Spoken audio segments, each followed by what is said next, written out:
Hi hello నమస్తే, నేను మీ Bhargavi vlogs అండి. చాలా రోజుల తర్వాత మళ్ళీ ఇలా వీడియో పెడుతున్నానండి. మీరు అందరూ బాగున్నారని కోరుకుంటూ వీడియోలోకి వెళ్ళిపోదాం మనం. సో యాక్చువల్గా నేను ఓట్స్ ఉప్మా నా స్టైల్లో ఎలా చేసుకుంటానో అనేది నేను ప్రిపరేషన్లో ఉన్నానండి.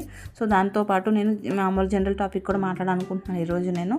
సో ఏంటంటే ఓట్స్ ఉప్మా నా స్టైల్ ఎలా చేసుకున్న వెయిట్ గెయిన్ అవుతున్నాను అనిపించి అప్పుడప్పుడు నేను రెగ్యులర్గా ఓట్స్ తింటూ ఉంటాను. అంటే రోజు అని తినను, 1 డే 2 డే గ్యాప్ ఇచ్చి తినడం, వీక్లీ ట్వైస్ కానీ థ్రైస్ కానీ తినడం, అంటే 3 సార్లు కానీ 2 సార్లు తినడం కానీ చేయాలి. ఏదైనా ముందు రోజు హెవీగా తినాలనిపించినప్పుడు ఈ నెక్స్ట్ డే ఖచ్చితంగా లైట్ ఫుడ్ తినాలి అనే ఫీలింగ్ వచ్చేస్తుంది నాకు. ఎందుకో తెలియదు, ఈ మధ్య వెయిట్ గెయిన్ లైట్గా తిన్నా కూడా హెవీ వెయిట్ అవుతున్నట్టు అనిపిస్తుంది. సో దానికోసం నేను కొంచెం నా స్టైల్ నేను కొంచెం మెయింటైన్ చేయక తప్పట్లేదు.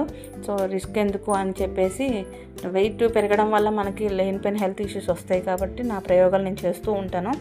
ఇది నాకు నా లైఫ్లో పార్టే. గ్రీన్ టీ అని, తులసి టీ అని, బ్లాక్ టీ అని, కోర్స్ మరి వేరే టీ కాఫీ నాకు అలవాటు లేవండి. సో నార్మల్గా లోపల ఇంటర్నల్గా క్లీన్ అయినట్టు ఉంటుందని చెప్పేసి ఈ గ్రీన్ టీ అలాంటివి తాగుతుంటాను. ఇలాగే వెజిటబుల్ కొంచెం హెల్తీగా యాడ్ చేసుకుని తింటున్నాను. ఎన్ని పాటించిన మొదటి నుంచి అలవాటు ఇలాంటివి ఉంటే పెద్ద సమస్య ఉండదంట. మదింతల్లి సత్యనారాయణ గారు చేసినట్టు ఆయన హెల్తీగా ఉంటారు కాబట్టి ఇన్ని రోజులు హెల్తీగా బతుకుతున్నారు, చేస్తున్నారంటే మొదటి నుంచి అలవాటు ఉంది. మనకి మధ్యలో వచ్చిన ఈ అలవాట్లు మొదట్లో కొంచెం నార్మల్గా అలవాట్లు అయిపోయినాయి కదా. సో ఇవి మళ్ళీ మనకి అలవాటు చేసి మనం 100% హెల్తీగా అయిపోతామా అంటే అయిపోము. బట్ ఉన్న దాంట్లో కొంచెం బెటర్లా ఉండగలుగుతామేమో అని నా ఉద్దేశం. ఇది నా వ్యక్తిగత పర్సనల్ ఒపీనియన్ మాత్రమే.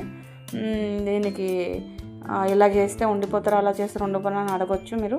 బట్ అలాగేం లేదండి. ఎవరికి నచ్చినట్టు వాళ్ళకి నచ్చిన ఫుడ్ తిని ఉండొచ్చు. బట్ కొంచెం మితంగా తింటే బెటర్ అని నా ఉద్దేశం. బట్ నేను లైట్గా తిన్నా కూడా హెవీగా ఏం తిన్నా అదే బాడీ వెంట వస్తుంది నాకు. అది ఎందుకో తెలియదు, నా బాడీ తత్వం అంతే, చిన్నప్పటి నుంచి అంతే. సో ఎనీవేస్ ఇది ప్రిపరేషన్ రెడీ చేస్తూనే మీకు చిన్న విషయం చెప్పాలనుకుంటున్నాను. ఏంటంటే ఈ మధ్యకాలంలో నా ఒపీనియన్ షేర్ చేసుకోవాలనుకుంటున్నాను.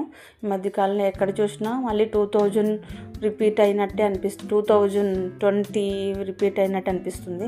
ఎక్కడ చూసినా ఫ్లైట్ కూలిపోవడాలు, ఇలాగే ల్యాండ్స్కేపింగ్ అంటే వరదలు, ల్యాండ్స్కేపింగ్స్ అంటే భూకంపాలు, ఇవన్నీ తెగ చూస్తున్నాను. వేరే వేరే దేశాలు, దుబాయ్ నుంచి, చైనా నుంచి, అమెరికా నుంచి, ఇండియా, ఇలాగే ముంబైలో కానీ అటు నార్త్ సైడ్ మొత్తం అలా జరుగుతూ ఉన్నాయి. ఇక్కడ కూడా వరదలు అవన్నీ జరుగుతూనే ఉన్నాయి.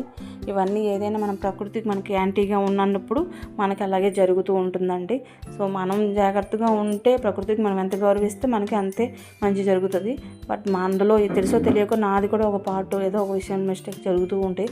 ప్రకృతికి మనకి యాంటీగా ఏదో చేసే ఉంటాము. సో దానికి శిక్ష అనుభవించక తప్పదు. ఎనీవేస్ బట్ ప్రకృతిని కాపాడుకోవడమే మనకు మంచిదేమో అనిపిస్తుంది. ప్రకృతి మనకి ఏది ఇస్తే మనకు అదే ఇస్తుంది కదా. సో అలా అనమాట.